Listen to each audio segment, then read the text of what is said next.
Ruang tahanan Mapolres Kolaka Utara atau Kolut, Sulawesi Tenggara mendadak gempar Kamis 2 Juli 2026 dini hari. Sebanyak 11 tahanan dilaporkan berhasil melakukan aksi kabur massal secara dramatis, memanfaatkan situasi sepi menjelang subuh. Merespon aksi nekat tersebut, tim gabungan Polres Kolut langsung bergerak kilat. Hasilnya 4 dari 11 tahanan yang kabur kini sudah berhasil ditangkap kembali dan dijebloskan lagi ke sel Meteor. Berdasarkan hasil olah tempat kejadian perkara atau TKP dan pemeriksaan awal, para tahanan rupanya telah merencanakan pelarian ini dengan sangat matang, menggunakan peralatan seadanya.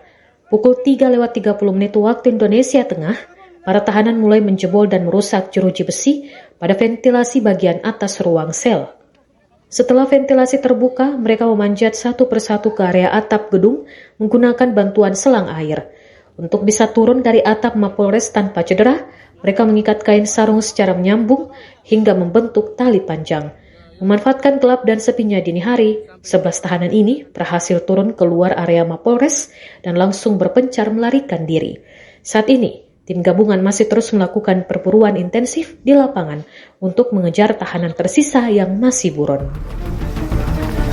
Di sini, dia keluarnya lewat sini. Hah? Keluarga aja ya? 11 orang, ya. Coba cek, mungkin masih ada di lantai 2 mereka nih. Cepat. Dia manjat pakai selang.